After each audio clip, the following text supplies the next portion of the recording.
What they do, baby? Gros pad. On est en apprentissage aujourd'hui. On découvre. Découverte. C'est quoi le nom du patinet qui fait découverte? Regarde, je vais aller sur Google Live. Parce que il me semble que ce patinet-là, il est nice. Découverte Radio-Canada. Ça va me le sortir? Yeah. Pourquoi ça me sort pas le nom du patinet?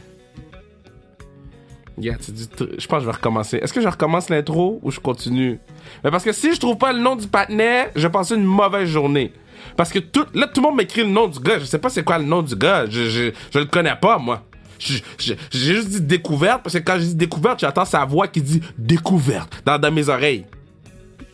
So, en ce moment, ça fait 1 minute que je cherche le nom du patinet. Peut-être que je devrais écrire autre chose que c'est quoi le nom du patinet de découverte dans Google. Je devrais écrire animateur de découverte. Oh, Charles Tisser! Découverte. Shout out Charles. Yo, Charles Tisser, je suis sûr qu'il s'est jamais dit qu'il allait avoir autant de airtime sans restriction. Mais c'est un gros monsieur, ça. Mais en tout cas, tout ça pour dire qu'on découvre. Ben, gros monsieur, dans le sens que c'est un monsieur qui est nice. Je vais raconter ça sur Charles Tisser. So, on était au gala artiste avec Andy. Puis, je suis avec Andy, puis on fait du bruit, là, mais on est loud, là. Puis limite, mauvaise personne, mais tout le monde a du plaisir autour de nous, sauf un homme.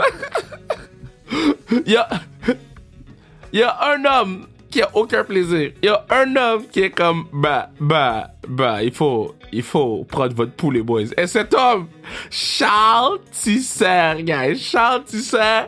On criait, on chantait, puis pendant les breaks du gala artiste, pendant les pauses, il y a comme un karaoké qui joue, right? So, à chaque fois que le karaoké jouait, nous, on chantait comme si notre vie en dépendait.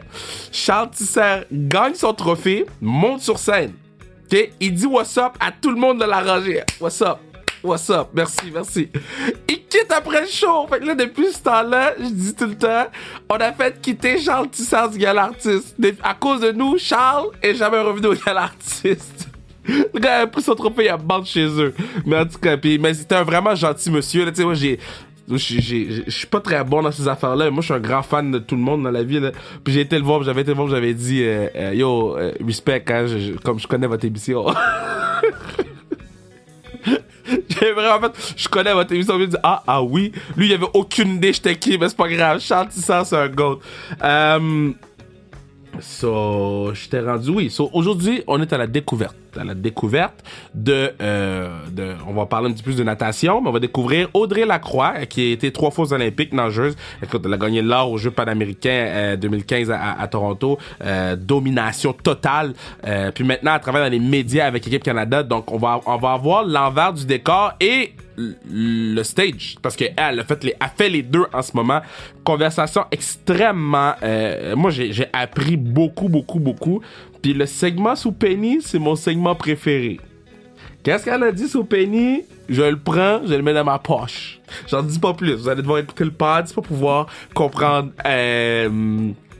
ce que je viens de dire, mais vraiment intéressant son analyse de Penny Oleksiak. Sinon, continuez à acheter le gear sur zonecarrière.ca. On a un nouveau crewneck avec sa restriction écrite dessus qui est vraiment nice. Allez vous le procurer. Puis sinon, on s'en va écouter ma girl Audrey Lacroix. Malade cette fille-là. Puis j'espère que vous allez triper à l'entendre autant que j'ai trippé à faire ce pod-là. Sur ce, Audrey Lacroix, baby!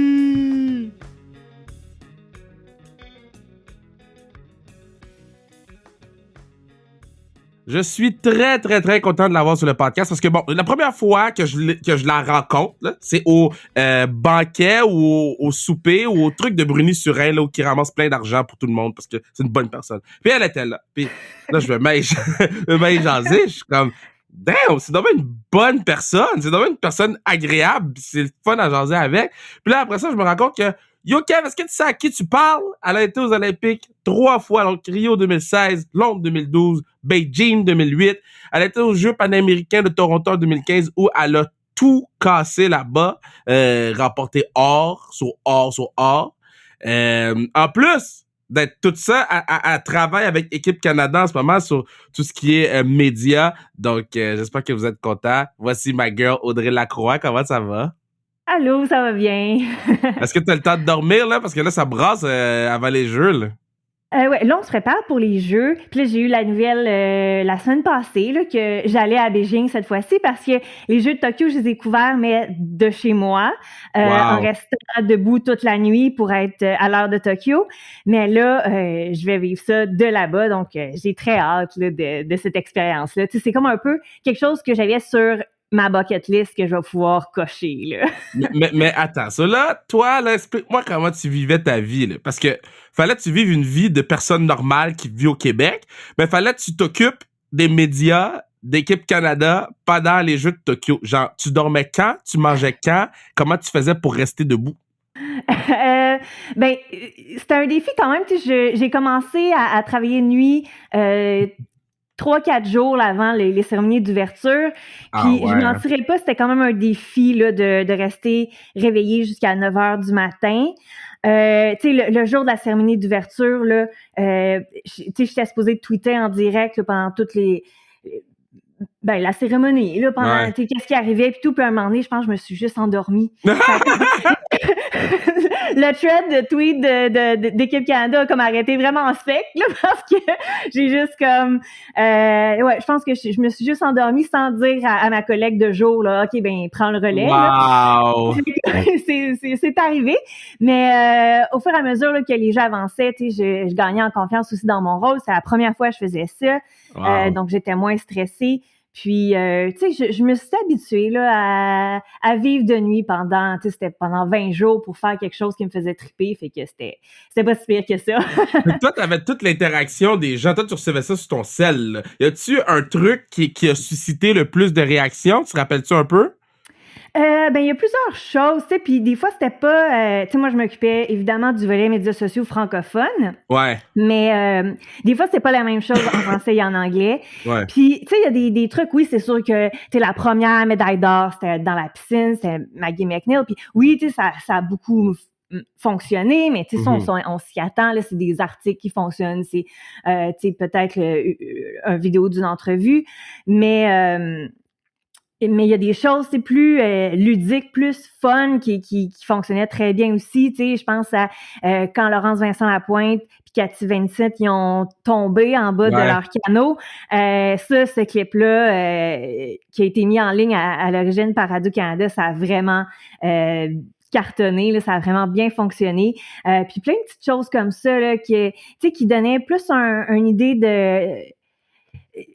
une idée peut-être de l'arrière-scène de Ouais. comment ça se passe, que peut-être au Comité olympique canadien, on avait accès à certains de ces contenus-là que contrairement aux grands médias, aux diffuseurs, que eux, ils étaient plus dans vraiment ce qui se passe sur les lieux de compétition.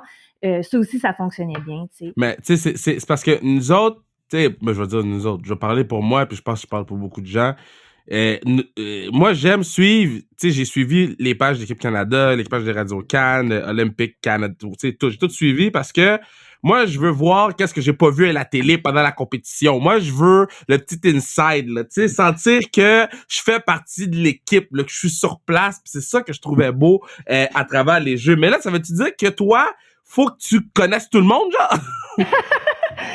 Non, tu sais, j'ai eu de l'aide quand même, là. On est toute une équipe. Puis moi, c'est sûr qu'au Jeux de Tokyo, j'étais surtout sur les moments médailles. Donc, OK. tu sais, c'est surtout les médaillés, un peu avant qu'ils soient médaillés. Donc, les chances de médailles, les potentiels de médailles. Ouais. Mais aussi, tu sais, j'essayais de mettre de l'avant tout ce qui était un petit peu hors de l'ordinaire, puis justement qui pouvait intéresser les gens comme toi, là, qui veulent, tu sais, savoir, oui, cet académie a fini 5e, mais peut-être qu'il y a une histoire Mhm. intéressante, peut-être que il a mis quelque chose sur ses réseaux sociaux qui permet de mieux le connaître, qui est un petit peu hors norme ou qui pourrait être inspirant ou intéressant ou juste vraiment le fun pour les fans. Là. Puis, dans le fond, toi, là, quand tu vas aller à Beijing, là, c'est pas Beijing, c'est Pyeongchang, c'est Beijing ou Pyeongchang? C'est Beijing. OK. Fait que là, toi, tu vas aller à Beijing, mais toi, t'avais déjà été à Beijing. Fait que là, toi, tu vas aller pour une deuxième fois à Beijing.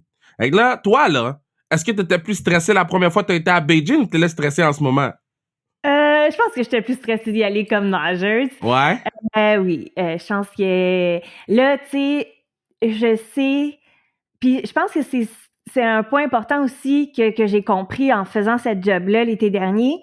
Il faut que je me donne droit à l'erreur, tu sais. Je peux pas faire ce travail-là comme j'abordais mes courses en natation, c'est-à-dire, tu sais, tout est préparé, puis d'essayer de viser la perfection.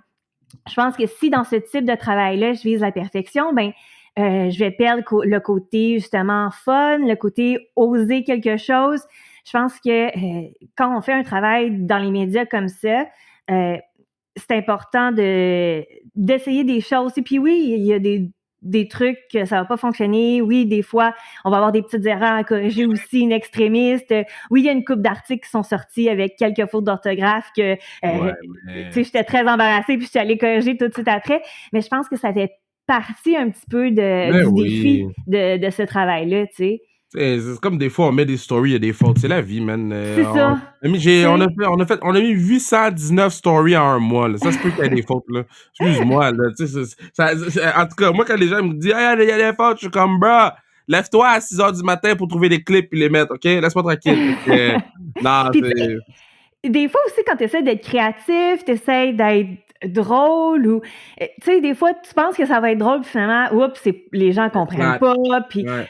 tu sais, regarde, c'est pas grave, là, tu te réajustes, puis t'essayes autre chose la prochaine fois, tu sais. Exact, là. Faut que les gens prennent leur pouls.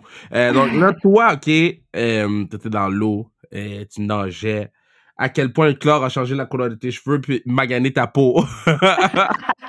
Mais quand je nageais, là, sérieux, je sentais tout le temps le chlore. Puis tu sais, je prenais ma douche là, tout le temps, là, tu sais, j'ai la peau sensible. Mais c'est juste que il y en a, t'es tellement souvent dans l'eau que ça prend comme 2 semaines sans nager avant que tu sentes plus le chlore, là. C'est vraiment... C'est dégueulasse. Ouais. Puis maintenant, t'es en date, là, OK? Maintenant, t'es allé en date, là, OK? T'étais une nageuse. Puis là, après ça, tu savais que tu sentais le chlore. Est-ce que tu fallait que tu l'éléphant dans la pièce? Yo, je sens le chlore, guy. My bad. Mais tu sais, des fois, c'est sûr que les cheveux, tu sais, j'ai toujours eu les cheveux longs, puis j'en ai beaucoup. Ça, c'est sûr que mes cheveux, des fois, soit ils sentaient le chlore, ou soit c'est encore pire, là. Puis tu sais, je prenais ma douche, là, je me lavais les cheveux, mais des fois, ils sentaient un petit peu l'humidité, mes cheveux. Tu sais, comme le chien mouillé. Mais,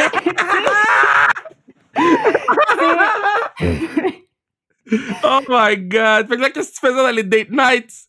Ben, tu sais, j'essayais de garder mes cheveux bien coiffés et tout, tu sais. Puis c'est ça, tu sais, je prenais quand même soin de moi, puis avec de la crème, l'odeur de chlore était un petit peu moins présente, là, je pense que... Moi, c'est le genre de questions que je veux poser, le date night. Ouais, mais tu sais, pour les dates, tout le monde là, se prépare un minimum, tu sais, puis tu mets des vêtements beaux, puis tu sais, propres et tout. Mais tu sais, quand, mettons, j'allais à l'université, là, puis que j'avais une demi-heure pour me changer et me rendre à l'Université de Montréal, là, ça se peut que je devais sentir vraiment un chlore fort. Là. Puis, tu sais, mes cheveux, j'y peignais pas, là. Ils étaient encore en pain de mon casse de bain. Tu sais, fait que là, à ce moment-là, je pense que ça devait être comme plus marqué. Là. Puis comment tu tombes dans l'eau? Tu sais, comment tu décides de devenir... Tu sais, bon, sur le podcast, on a eu de nage, là. On a eu Catherine Savard, qui est venue sur le pod, qui a nagé. On a eu PH, le patinet occupation double, là, qui a nagé dans sa vie ultérieure. Mais comment tu fais pour devenir nageur-nageuse? Ben moi, j'ai commencé vraiment petite. Là. Tu sais, je faisais des cours de la Croix-Rouge, là, comme beaucoup de monde font, là, pour savoir nager puis pas se noyer. Là. Puis, J'ai jamais fait ça! Je savais pas que ça existait! mais c'est ça, je faisais des petits cours pour enfants, puis j'aimais beaucoup ça. Fait que je pense qu'à un moment donné, il y a comme une monitrice qui a suggéré ça à mes parents parce que j'habitais dans une petite ville là, qui s'appelle Pont-Rouge. Yeah. Puis elle voulait partir un groupe là, d'enfants qui allaient faire des compétitions puis s'entraîner. Fait que c'est comme ça que j'ai commencé, tu sais, c'est rien de... mes parents m'ont proposé ça, puis je dis OK, oui, je vais le faire. Puis, Wow. tu sais, les 2 premières années, je pense que j'aimais ça, mais c'était surtout pour être avec les amis. Tu sais, j'avais 6 ans, de 6 ans à 8 ans, là, on s'entend que... C'est pas que tu peux aller au jeu, là. Non, tu sais, puis surtout que j'étais... Tu sais, honnêtement, j'étais peut-être pas très douée. Tu sais, je ressortais pas en tout cas. Tu sais, c'est sûr Ouais. que je m'améliorais puis j'ai appris très rapidement, mais c'est ça, tu sais, dans ma tête, il n'y avait pas encore de rêve. Là. Je pense mais c'est quand même, dès l'âge de 8 ans, là, j'ai vu les Jeux olympiques à la télé, j'ai vu que la natation, c'était là. Puis là, tu sais, je me suis mis à rêver. Puis je me souviens, comme à 9-10 ans, tu sais, toutes les filles au club de natation disaient « Ah, moi, je veux aller aux Jeux olympiques. » Puis tu sais, j'étais comme « Non, non, moi, je vais travailler 2 fois plus, puis c'est moi qui vais y aller, là. » Tu sais, comme ça, Ah. c'est mon rêve à moi, puis c'est moi qui vais le réussir, là. Sais-tu, mettons, tu sais, l'ambiance dans une chambre de hockey, je suis capable de t'expliquer ça ressemble à quoi. L'ambiance dans une chambre de foot, je suis capable de t'expliquer ça ressemble à quoi. Been there. Mais là, l'ambiance dans une gang de natation, je sais pas c'est quoi. Est-ce que c'est carry un peu? Est-ce que c'est, au contraire, c'est vraiment familial? Est-ce que tout le monde veut le spot? Fait que tout le monde se donne des coups de coude? C'est comment, là? Ben, il y a plusieurs situations, tu sais. Mettons à l'entraînement, là, quand c'est tes coéquipiers d'entraînement, souvent, tu sais, il n'y a pas tant de compétition, ou en tout cas, tu sais, c'est pas généralisé parce que, ben, un peu comme dans une équipe de hockey, tu sais, pas tout le monde qui joue à la même position. Il peut y avoir Ouais. certaines rivalités intra-équipe, tu sais, pour être sur le premier trio. Tu sais, en natation, c'est un peu ça, tu sais. Il y a certaines personnes qui, oui, nagent les mêmes épreuves, puis qui peut-être ben, sont en rivalité pour avoir une place là, sur une équipe ou gagner des médailles ou peu importe. Mais tu sais, règle générale, on fait tous quelque chose de différent. Toute notre personnalité différente aussi. Des fois même des spécialistes qui font la même épreuve en compétition, on va pas nécessairement toujours faire les mêmes entraînements, tu sais. Donc, c'est très personnalisé. Puis, tu sais, souvent, il y avait beaucoup d'encouragement. Puis, tu sais, ce qu'on n'aime pas dans un groupe d'entraînement de natation, c'est les gens qui prennent pas ça au sérieux. Tu sais, moi, j'étais dans des groupes de haute performance, donc oui, là, c'était, tu sais, sans dire que c'était un travail, tu sais, il y avait quand même certaines attentes qui étaient dans la haute performance, que ce soit au niveau de l'intensité, du Ouais. comportement, de faire ce qui est demandé. Donc, c'est sûr qu'il y a les personnes qui prennent pas ça au sérieux, qui font un peu n'importe quoi, qui dérangent les autres, ben, ils étaient moins bien perçus dans un groupe comme ça, tu sais. Ouais, mais je comprends ce que tu dis, mais parce que moi, mettons, si j'étais en âge, puis que Penny Oleksiak est là, me battrait avec Penny tous les jours, là, tu sais, dans le sens que, tu sais, c'est ces 4 filles-là là, qui étaient à Mm-hmm. Tokyo, man. Moi, dans ma tête, c'est all good, tout le monde smile devant la caméra, mais tu dois quand même vouloir battre Penny. Tu sais, je sais pas si c'est moi qui est trop compétitif dans la vie, mais damn! Mais je pense que c'est peut-être aux essais que c'est, tu sais, aux essais olympiques ou aux essais canadiens, là, quand on va décider c'est qui les 2 personnes qui vont nager chaque épreuve là, à la Ouais. grosse compétition. Là, tu sais, oui, là, c'est stressant quand ça t'implique.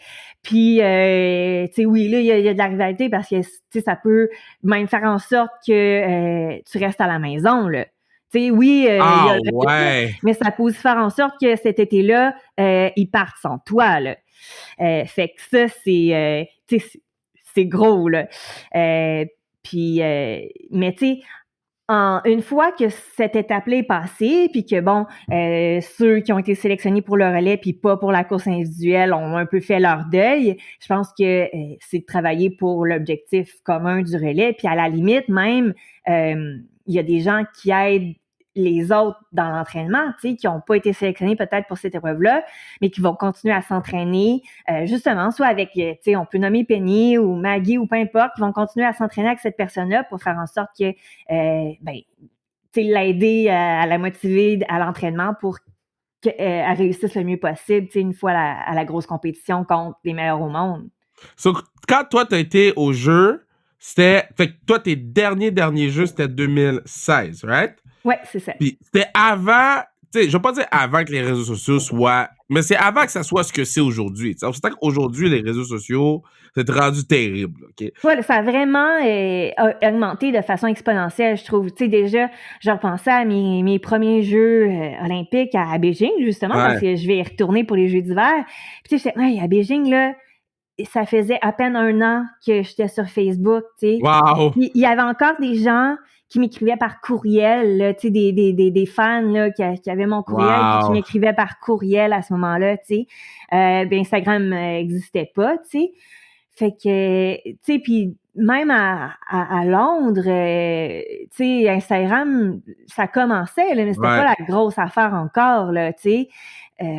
Donc, ça a vraiment augmenté beaucoup au cours des dernières années, avec tout le bon côté pour les athlètes de se faire voir, puis d'être créatifs, puis d'être fun, puis peut-être d'avoir des occasions de commandite, mais aussi avec les moins bons côtés dont on a entendu parler là, dernièrement aussi, tu sais, d'intimidation, puis d'athlètes qui se font écrire plein de choses vraiment mesquines, tu sais, suite à des performances ou suite à des prises de parole, tu sais, fait que... Oui, mais est-ce que toi, t'aurais pu, en tant qu'athlète, tu sais, sachant comment t'es comme individu, toi, tu te connais mieux que n'importe qui, est-ce que toi, t'aurais été capable d'endurer ce que les athlètes d'aujourd'hui endurent? Parce que je vais te donner un peu le backstory, ça va te laisser le temps d'y passer. Parce que la façon que je vois mes joueurs de foot jouer au foot, puis gérer l'attention sur les réseaux sociaux, moi, j'aurais pas pu faire ça dans ce temps-là parce que j'ai pas été élevé là-dedans, j'ai pas été préparé à ça. Mais toi, en tant qu'athlète olympique, tu t'en vas là-bas pour un objectif, mais là, t'as les réseaux sociaux qui sont dans ton dos. Comment tu réagis? Est-ce que tu aurais été capable de bien faire les choses? Mais je pense que moi, j'ai toujours aimé ça, tu sais, parler, puis m'exprimer, puis écrire des choses. Fait que sûrement, j'aurais vu le bon côté de ça, mais je pense que à certains moments dans ma carrière, ça aurait été difficile de gérer les attentes de tout le monde, les messages négatifs, puis les commentaires, je vais dire, les commentaires niaiseux, puis les commentaires à la limite pervers, là, toutes les athlètes féminines en ont déjà reçu. Je pense que j'aurais trouvé ça lourd, mais tu sais, c'est ça, étant donné que je travaille maintenant là-dedans, je pense que je m'y serais habituée puis j'aurais développé, comme j'ai fait pour faire mon travail, là, des stratégies. Mais tu sais, moi, j'ai mauvais caractère, là. Tu sais, je le sais, là, je pogne les nerfs puis je me fâche. Mais je pense que après, tu sais, m'être fâchée 2-3 fois, là, après une couple de totons, là, qui m'auraient écrit ou qui... Je pense que... j'aurais été de l'autre côté de ma personnalité qui est ma tête de cochon. Puis j'ai dit, je vais continuer pareil à poster des affaires ou en tout cas à être active sur les réseaux sociaux, mais je vais mettre une carapace. Puis c'est un peu ça aussi que j'ai appris pour faire mon travail de gestionnaire des médias sociaux. T'sais, là, à Équipe Canada, la plupart du temps, c'est très positif, là, je veux dire, les commentaires, le seul chialage qu'il y a la plupart du temps, c'est juste parce que les gens n'ont pas eu la bonne langue sur leur fil là, Facebook, tu sais. Ah ouais, hein? C'est ça que j'allais te demander. Oui. C'est quoi les commentaires que tu reçois, là? Non, c'est ça. Pour Équipe Canada, c'est que ça. C'est des gens qui ont vu le post en anglais et puis se demandent pourquoi c'est en anglais. Oh boy! C'est parce que c'est vos paramètres. Là, nous, on cible, on fait du boy! Donc, allez dans vos paramètres. Mais Facebook, on va se le dire, là, tu le sais, Kevin, ça vieillit. Là, les jeunes sont pas nécessairement là. Tu le sais, tu es avec des jeunes athlètes. Donc, c'est des gens plus âgés qui ont du plaisir sur cette plateforme-là puis qui l'utilisent, mais qui prennent peut-être pas le temps de comprendre exactement comment ça fonctionne tout le temps. Puis, tu sais, l'été dernier, ça, j'étais traumatisée de ça, tu sais, je comprenais pas qu'est-ce qui arrivait. Il y a des gens anglophones qui voyaient une publication en français qui avait été traduite automatiquement en anglais là, par le traducteur automatique de Facebook, puis se demandaient pourquoi il y avait des fautes, parce que le traducteur avait pas tenu compte que c'était une athlète féminine, donc c'était traduit comme si on parlait d'un homme. Oh non! Donc là, c'est de leur esprit, là, c'est sûr, tous les francophones, on sait, hein, c'est quoi la traduction automatique, là, ça fait bien avant Facebook, on savait ce que ça faisait, puis les limites aussi.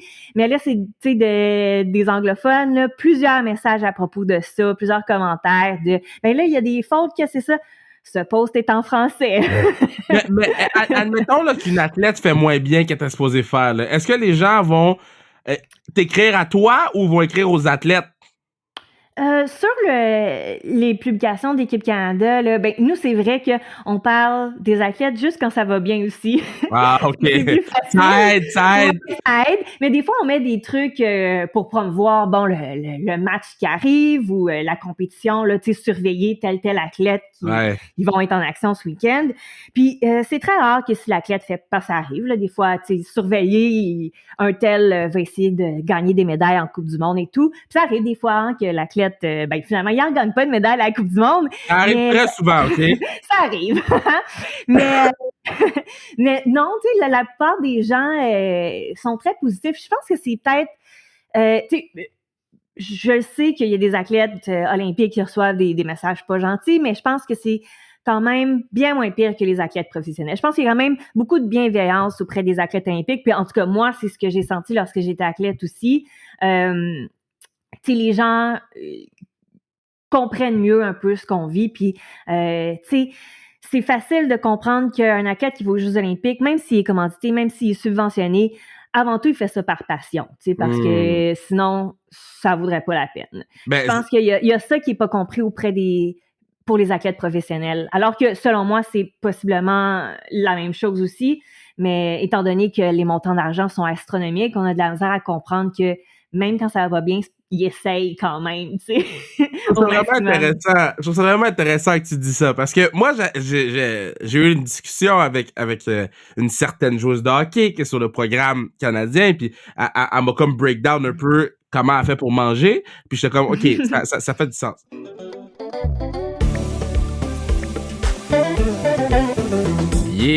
Vous pourriez assurer la pérennité du pass en achat du gear sur le zonekr.ca. Vous allez dans la section sur la restriction et puis vous nous faites plaisir. 2008-2012, là, ça ressemblait à quoi? Mais comment je faisais pour me subventionner? Mais dans le fond, c'était comment? Est-ce que la paye d'être sur Équipe Canada était assez pour vivre? Moi, oui, parce que, tu sais, il faut dire, la natation, c'est pas un sport très dispendieux. Puis dans le programme canadien, étant donné que j'étais quand même parmi les meilleurs quand même, tu sais, moi, je faisais pas mal l'équipe à chaque année, donc j'étais subventionnée à chaque année. C'était plus facile pour moi. Puis, je me suis aussi facilité la vie en joignant là, des centres nationaux d'entraînement souvent. Où là, il y avait plus d'accès à des spécialistes, je pense nutritionniste, psychologue, physio, masso, tout ça. Puis que c'était payé par, tu sais, j'avais pas à gérer ces factures-là. Alors qu'il y a des athlètes qui, oui, ils ont certains montants d'argent pour payer ces spécialistes-là, mais ils doivent faire ça à la pièce puis payer les factures eux-mêmes avec les subventions qu'ils ont. Fait que, tu sais, c'est ça. Je pense, moi, je me suis facilité la vie comme ça. Puis, ben, tu sais, j'étais aux études pendant une partie de ma carrière, donc j'ai appliqué pour des bourses, j'essayais différentes choses. Donc oui, moi je m'en suis bien sortie, tu sais, j'ai jamais eu de dette sur ma carte de crédit pour payer mes grands entraînements ou quoi que ce soit. T'es chanceuse! Ouais, ça a bien été. Parce que tout ce que j'entends d'habitude, c'est des histoires d'horreur, là. Des histoires de yo, tu le fais parce que t'aimes ça. Ouais, tu sais, je le sais qu'il y a des athlètes qui se sont endettés pour pouvoir poursuivre leur carrière. Puis, imagine ce que tu dis, c'est gros, là. Entraînement. Puis, tu sais, oui, il y en a qui, malgré ça, ont très bien réussi. Puis oui, ils ont réussi à se rembourser, puis peut-être même à se mettre un petit peu de côté pour leur après-carrière grâce à leur performance. Mais il y en a aussi qui sont contraints à abandonner en chemin, là, tu sais, c'est sûr. C'est fou, là. C'est comme ça que ça, tu sais, le système est fait comme ça, tu sais, il y a des limites, puis souvent, ben, c'est sûr que les gens qui performent vraiment très, très bien, eux, tu sais, il y a vraiment pas de problème. Il y a des gens qui, comme moi, ben, réussissent à s'en sortir sans, tu sais, j'ai pas fait beaucoup d'argent avec ça, mais je pense que j'ai été smart pour, tu sais, j'ai bien joué. Géré, ouais. Bien géré mes affaires pour arriver, là. Puis tu sais, même dans mon après-carrière, ma transition, ça s'est bien passé aussi, tu sais, parce que j'avais un petit peu d'économie quand même, tu sais, puis c'est ça, fait que, mais tu sais, il y a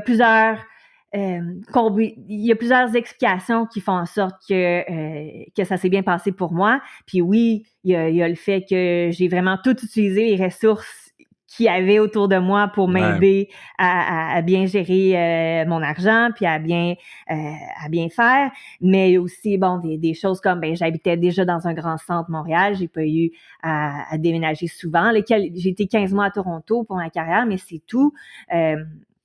Puis ben c'est sûr que c'est ça, mon sport est peut-être un peu moins dispendieux là, que certains athlètes qui doivent partir plusieurs mois, tu sais, je pense à tous les sports de neige là où ben pendant l'été, il faut que tu fasses des camps d'entraînement, Ouais. puis même pendant la saison, il y a plein de coupes du monde partout, puis le programme national peut pas tout payer à ce moment-là. Donc tu sais, oui, là, c'est plus difficile là, si t'es pas celui ou celle qui gagne plein de médailles, tu sais. Mais c'est ma question que je pose à tous les Olympiens, Olympiennes qui viennent sur le pod. Le plus gros party était où? Ah, ça, c'est une bonne question. Parce Euh, qu'on s'entend, là. Beijing, si tu me dis Beijing, je vais être surpris. Mais Rio puis Londres, on s'entend, là. Rio puis Londres, là. Hey! Ah, mais tu sais, il y a aux Jeux olympiques, nous, les nageurs, on est tout le temps à la première semaine, hein. Puis, donc, c'est ça, tu sais, il y a plusieurs parties souvent par Jeux olympiques. Là, à Tokyo, c'est sûr que ça s'est pas passé. Là, les athlètes étaient dans l'avion moins de 48 heures après avoir fini. Fait que là, il y a eu comme zéro party. Ouais. Mais tu sais, moi, les Jeux olympiques auxquels je suis allée, tu sais, il y avait différentes sortes de parties. Il y a des parties de commanditaires où là, tu vas là, puis tu sais, à Londres, là, c'était hallucinant. Là, c'était un party dans une espèce de bar. Tu sais, je sais pas à quoi je pourrais comparer ça à Montréal, là, mais tu sais, un bar hip, là, tu sais, super grand, comme un supper club un peu, là, tu sais, dans un beau quartier avec des cocktails gratuits, puis du vin en masse, de la bière, tout ce que tu veux, puis un buffet hallucinant là avec des mets, puis du steak, puis tout, là. Puis des desserts, puis des chocolats fins, puis c'était vraiment fou, là. Puis, donc là, tu sais, il y avait des parties comme ça. Puis, tu sais, oui, ça, c'est le fun, tu sais, puis il y a souvent plein d'athlètes de partout dans le monde qui sont invités aussi. Puis, mais tu sais, il y a aussi des petits parties là, qu'on s'organise, tu sais, au village olympique, qu'on se dit, OK, ben là, à soir, on va se trouver une place où aller, là, puis on va tous partir en taxi, puis on va aller là entre nous, là. Puis, tu sais, des fois, t'invites des gens, tes amis des autres pays aussi, ou non, tu sais, tu restes avec d'autres Canadiens de d'autres sports que t'apprends à connaître. Puis ça, c'est le fun aussi, tu sais, c'est pas aussi glamour, mais tu sais, ça implique moins de champagne et de cocktails, mais tu sais, c'est le fun aussi, là, tu sais, c'est des belles rencontres. Donc, tu sais, identifier un seul party qui était fou, ce serait difficile. Mais, tu sais, parce qu'en Chine, c'est ça, il y avait la possibilité, c'était pas très cher, les déplacements étaient faciles, donc on pouvait sortir là, plusieurs fois dans nos 8 jours là, qu'on était là, tu sais. Est-ce que tu as fait une rencontre qui était comme, waouh, voir, j'ai rencontré cette personne-là? Ben, un moment donné, je suis allée, c'était en 2008, puis j'étais porte-parole pour un organisme, puis, tu sais, ils m'ont invité à leur espèce de 5 à 7, là, puis c'était justement dans la semaine des Jeux olympiques où moi, j'avais fini de compétitionner. Fait que je suis allée, je me suis rendue là. Puis là, il y avait comme vraiment, il y avait d'autres athlètes canadiens que je connaissais pas, mais il y avait aussi des nageurs puis nageuses retraités que j'avais vu genre toute ma carrière là, gagner des médailles. Il y avait entre autres l'Australien Yann Thorpe, qui était genre mon idole quand j'étais petite. Puis il y avait une autre athlète que j'admire beaucoup, là, la nageuse américaine Jenny Thompson, qui a gagné genre 12 médailles aux Jeux olympiques, là, puis que, tu sais, elle, c'est entre, je pense que, je m'en souviens plus trop, mais je pense que c'est, tu sais, même des années 90, en 96, elle a gagné des médailles, puis elle a nagé pendant vraiment longtemps. Donc, j'ai côtoyé aussi en tant que nageuse. Puis, elle était comme super gentille. Elle se souvenait de moi. Elle se souvenait d'avoir coursé contre moi à Montréal. Fait que c'était vraiment cool. Là, j'étais comme, oh, wow, je suis là. C'était mes premiers Jeux olympiques. J'étais comme, je suis avec ces gens-là. Là, c'est vraiment incroyable d'en être arrivé là. Mais attends. Parce que moi, j'ai quelque chose qui est sous le bout de ma langue. Puis là, toi, t'as vécu 3 Jeux olympiques, right? T'as passé au travers, là, tu vas les vivre avec les médias sociaux, dans les médias. Est-ce que c'est vrai Est-ce que c'est vrai que Je lors sais des... pas la question. Tu sais c'est quoi la question, hein? Est-ce que c'est vrai que durant les jeux, c'est la débauche? La débaucherie? Ben, je pense que c'est... Ben, je pense que les rumeurs sont plus fortes que ce qui se passe. Et je pense que si on amenait les gens sur le village olympique, ils seraient très, très déçus. Attends, fait que là, tu me dis, OK, parce que moi, dans ma tête, là, c'est Débaucheville pendant comme 2 Ouais. semaines, OK? Et là, tu me dis que c'est pas Débaucheville pendant 2 semaines? Non, mais c'est parce que sur le village olympique, il y a toujours des gens qui sont en compétition jusqu'au dernier jour des Jeux, tu sais. Donc, c'est pas là qu'ils sont les parties, là, parce que même, tu sais, même si t'es genre 3-4 dans une chambre, puis que tu mets un peu de musique, puis tu parles un peu trop fort, ben tu vas te faire avertir, tu sais, parce que c'est pas la place, puis c'est... les gens, il y a des gens qui sont là pour performer puis se reposer, tu sais. Fait oui, tu sais, il y a des gens qui changent de chambre, tu sais. Je veux pas dire que ça arrive pas, mais c'est pas comme visible, tu sais. Damn, man! Elle a dit, il y a des gens qui De changent. façon discrète, tu Il y, sais. a, il y a des gens qui changent de chambre, elle a dit. J'adore ça. Est-ce que les jeux, OK, aller aux jeux, c'était... Puis quand t'es arrivé là-bas c'est Beijing les premiers, est-ce que c'était comme, c'est exactement comme j'envisageais que ça allait être? C'est juste d'arriver là-bas où t'es comme, ouais, ben c'était le fun, mais c'était mieux dans mes rêves. Un peu des deux. Il y avait un peu comme, hey, c'est vraiment cool, puis j'ai vraiment eu du plaisir, puis tu sais, oui, c'était aussi stressant que j'imaginais, puis c'était aussi, tu sais, les 15 000 personnes dans les estrades, là, c'était aussi impressionnant Ouais. que je l'avais imaginé. Puis il y a aussi la réalisation que, hey, finalement, au bout du compte, là, la partie, pas la partie spectacle ou la partie les 8 autres jours où je me prenais un peu partout puis je rencontre plein de vedettes, plein de monde, plein d'athlètes puis que je vais voir d'autres sports, là. Ça, c'est vraiment cool puis c'est vraiment un peu comme je l'avais imaginé. Mais la partie, là, vraiment où moi, je fais mon travail puis je vais à la piscine puis je nage, euh, c'est vraiment la même chose qu'à n'importe quelle autre compétition, tu sais. Euh, il y a pas, c'est pas magique là, parce que c'est les Jeux olympiques. Tu sais, il faut que tu te prépares de la même façon. Puis ce que tu étais capable de faire au championnat du monde l'année d'avant, ben faut que tu essayes de recréer ça aux Jeux olympiques. Tu sais, fait que je pense que c'est ça un peu que j'ai compris. Tu sais, c'est oui, c'est les Jeux olympiques. C'est stressant parce que ça arrive juste une fois aux 4 ans, mais au bout du compte, surtout quand une fois que tu es dans l'eau, là, une fois que Ouais. c'est ça, que tu es en train de faire ta course, c'est vraiment la même chose. Puis tu peux t'y préparer de la même façon aussi que OK. d'habitude. Là, ça tire un peu vers la fin, mais je vais m'assurer de poser certaines questions parce que est-ce que est si bonne que ça? Est-ce que Penny est si bonne que ça? Ou yo, si vous saviez comment il y en a des bonnes, vous arrêtiez de juste mentionner le nom de Penny. Parle-moi, là. Ah, elle est vraiment si bonne que ça. Mais, tu sais, c'est 7 médailles olympiques au Canada, on n'a jamais vu ça. Tu sais, c'est elle qui a le record. Mais en même temps, si on met les choses en perspective au niveau mondial, 7 médailles pour un nageur, une nageuse, il y en a qui en ont beaucoup plus que ça. Mais Penny a seulement 20 ans, 21 ans. Elle va peut-être décider de poursuivre sa carrière encore longtemps, elle a la possibilité de le faire. Donc, oui, tu sais, elle est vraiment très vite, elle est parmi les meilleures au monde. Je pense qu'elle peut être beaucoup plus vite aux 200 mètres libres encore, mais il y en a d'autres aussi, tu sais, au niveau international. Là, il y a d'autres nageurs-nageuses qui sont peut-être plus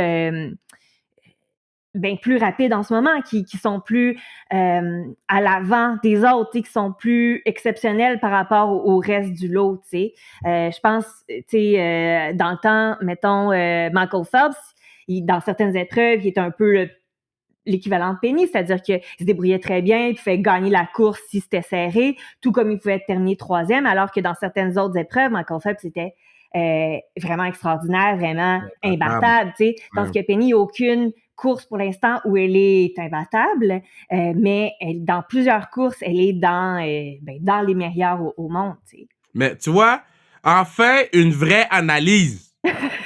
Non, mais c'est pas que... C'est très genre spécialisé, mon Non. affaire, mais c'est ça aussi, tu sais. Il y a des gens, tu sais, on a nommé Jane Thompson, elle en a 12, elle, médailles olympiques, tu sais. Puis Ouais. il y en a d'autres aussi, là. Fait que, tu sais, 7 médailles olympiques, c'est le mieux que tous les athlètes olympiques canadiens. Mais au niveau international, pour la natation, c'est un sport où il y en a d'autres qui ont plusieurs médailles olympiques aussi. Oui, mais... Puis plusieurs médailles olympiques en or, tu sais, parce qu'ils sont dominants dans qu'est-ce qu'ils font. Mais ça, il n'y a personne qui nous le dit. Moi, là, OK, quand j'écoute quelque chose, je l'écoute, puis je suis juste comme, I guess c'est ça, parce que je ne suis pas à la piscine l'année longue. Si quelqu'un me parle de hockey, je vais être capable de discuter avec toi parce que, bon, je suis ça à l'année longue. Mais quand on parle de piscine, faut que je me fie à ce que les gens me disent. Mais là, il y a personne qui me l'a expliqué comme ça. Fait, moi, la prochaine fois, je vais regarder une course, je vais prendre ton analyse, puis je vais pouvoir appliquer ce que tu as dit à ce que je vois. Puis c'est ça que je trouve intéressant, tu sais. Oui, mais je pense que c'est ça aussi qui rend le sport intéressant, tu sais, c'est d'aider à comprendre, bon, ces athlètes-là, d'où ils partent, c'est quoi l'enjeu, est-ce qu'ils sont supposés gagner la médaille, parce que des fois, ça arrive aussi, là, tu sais, il y a des athlètes que s'ils gagnent pas la médaille d'or, c'est parce qu'ils ont contre-performé, alors que, ben, dans bien des cas, comme c'était le cas de Penny l'été dernier, elle a très bien performé, mais elle a pas gagné de médaille d'or, tu sais, puis c'est pas parce qu'elle a pas bien nagé, elle a été plus rapide que 5 ans auparavant. Je dis tout le temps 4 ans, mais il y avait un gap de 5 ans cette fois-ci. Ouais. Mais oui, tu sais, puis ça fait partie de d'un peu de l'analyse du sport, tu sais. Puis je pense que dans peu importe le sport qu'on regarde, c'est intéressant d'avoir ces informations-là pour pouvoir apprécier la performance, tu sais. Parce qu'il y a quelqu'un qui était 5e au championnat du monde puis qui gagne une médaille d'argent, hey, wow, là, hein, on s'entend. En l'espace de 1 an, il réussit à améliorer sa performance pour monter sur le podium au plus grand rendez-vous au monde. Tu sais, c'est extraordinaire, là. Tu sais, puis, tu sais, il y a des athlètes, c'est ça qui gagnent la médaille d'or. Puis oui, tu sais, c'est toujours formidable, mais en même temps, il était tellement dominant toutes les années auparavant que s'il avait fallu qu'il gagne pas cette médaille d'or-là, oui, ça aurait été une contre-performance. T'sais. Fait que je pense que c'est ça aussi, tu sais, c'est pas...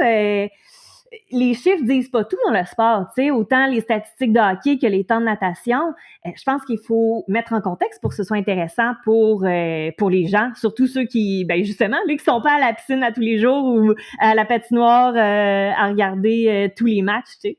Est-ce que tu trouves qu'on met trop d'emphase sur la médaille? Ah oui, ben c'est sûr, mais en même temps, comment on évalue les performances sinon, tu sais, je pense que c'est, étant donné qu'on n'a pas toujours toutes les informations, que c'est difficile à faire, ben c'est plus facile pour les médias, puis je m'inclus là-dedans, de parler seulement des médailles, tu sais. Parce qu'à un moment donné, il faut mettre une ligne, tu sais, mais c'est sûr que moi, ce que je trouve d'intéressant, surtout dans les sports que je connais très bien, mais c'est de suivre les athlètes, puis de voir, ben là, aujourd'hui, il a terminé 10e, mais pourquoi? Puis là, qu'est-ce qui va arriver par la suite? Puis c'est quoi le progrès? Puis c'était quoi l'objectif? Tu sais, moi, c'est sûr que quand je suis le sport, c'est ça que je trouve intéressant. Mais je comprends très bien que c'est beaucoup plus facile de parler de médailles, même des médailles qui sont moins importantes, même, tu sais, que de parler de mettre en contexte une 8e position puis d'expliquer pourquoi c'est une bonne performance. Tu sais, c'est plus facile de dire, ben un tel, il a gagné une médaille de bronze dans telle épreuve à une compétition de catégorie B que d'expliquer que un autre athlète a terminé 8e ou 12e, puis d'expliquer pourquoi c'est important, tu sais.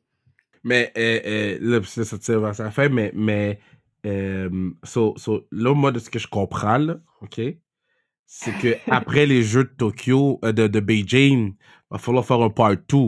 Quand les Jeux de Beijing sont finis, il va falloir faire un part 2 de ce pod-là, puis que tu m'expliques ton expérience là-bas, puis que j'espère qu'on va avoir de tes nouvelles, parce que là, à chaque fois que quelqu'un vient sous sa restriction, après ça, les gens, ils remplissent les DM de la personne. Là, les gens vont t'aimer, vont dire qu'ils t'aiment, mais on va prendre tes nouvelles, puis on espère avoir de tes nouvelles à Beijing. Mets ton masque, hein, parce que les gens, ils toussent beaucoup là-bas de ce que j'ai entendu. Là. Vous n'êtes pas stressé d'aller là-bas, ça tousse, là. Tu sais, on va être dans une bulle, puis je pense que à Tokyo, ça s'est bien passé. Je pense que ça nous met en confiance aussi. Puis, au bout du compte, tu sais, je suis là pour faire un travail. Je sais pas comment les athlètes voient ça. Je pense que c'est une toute autre situation. Tu sais, moi, je vais là pour faire mon travail. Si jamais il arrive quelque chose puis que je suis pas capable de partir ou là-bas, je suis pas capable de me déplacer finalement, je serais déçue, mais ce serait pas... l'impact sur ma carrière serait quand même pas... c'est important que ça. Tandis que c'est ça, pour un athlète, de ne pas pouvoir compétitionner, ça pourrait avoir c'est un enjeu très important, fait que oui, moi, je suis en confiance, puis j'ai hâte d'y aller, puis j'espère que tout va bien se passer pour tout le monde, Ouais. Mais c'est ça, j'ai hâte de voir, de vivre cette expérience-là, puis les sports d'hiver aussi, j'ai comme moins d'expérience aussi. Donc, j'ai hâte de vivre ça aussi. Les Jeux olympiques d'hiver, ça va être différent. Ça va être la première fois que je vis ça d'aussi près. Puis, c'est ça, de voir aussi comment je peux me débrouiller parce que l'ancienne nageuse n'est jamais bien loin. Là, j'ai un travail à faire puis je veux bien performer. Je veux voir comment ça va se passer puis ce que je vais être capable de faire. Donc, ouais, je vais bien me préparer puis c'est ça, j'ai hâte d'apporter ma contribution puis de voir comment ça va se passer. Mais écoute, nous, on a hâte d'avoir tes nouvelles. Je veux te remercier 1000 fois d'avoir pris le temps de venir sur le pod. Puis, comme je t'ai dit, après les Jeux, on fera un part 2 pour que tu nous dises comment ça s'est passé puis comment c'était compliqué de faire cette job-là là-bas. Parce que de ce que je vois sur l'Internet, ça brasse. Donc, ça brasse un peu en Chine en ce moment, là, donc on a hâte d'avoir tes nouvelles là-bas puis de les avoir après les Jeux. Fais attention à toi, puis c'était vraiment, vraiment le fun de te jaser. Merci beaucoup. J'aime beaucoup ça jaser, fait que jaser avec toi, c'était un plaisir. Let's go. Let's go.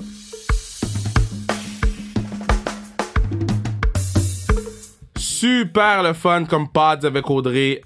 Comme j'ai dit, j'espère que vous avez eu autant de fun à l'écouter que moi j'ai eu à faire. On va prendre les nouvelles d'elle. On va essayer qu'elle nous envoie des petites images exclusives de Chine là, pour qu'on mette dans nos stories. Là. On va essayer de butter up un peu pour qu'elle nous envoie un peu des images parce qu'elle était en bonne dans ce qu'elle fait. Puis je suis vraiment fier de l'avoir sous sa restriction. Puis tu sais, on l'a dit, nous sa restriction là, c'est le pod du peuple. On va autant avoir des joueurs de la Ligue nationale que d'avoir des joueuses de hockey professionnelles, que d'avoir une femme comme Audrey Lacroix qui a nagé, qui maintenant travaille dans les médias sociaux. C'est ça que je trouve le fun de notre podcast, c'est qu'on couvre très très large puis que n'importe qui est là, vous l'écoutez, puis je trouve ça powerful. Donc, continuons à faire ça, continuons à travailler ensemble. Je remercie Bruno, partenaire du pod, Mathieu Brutus avec la musique, puis là, je vais vous dire la vérité, là, je m'en vais faire le show l'après-match de Dave Morissette et Elisabeth Rancourt à TVA Sport. Il est 8h30, je suis en onde à 9h30, j'ai pas pris ma douche,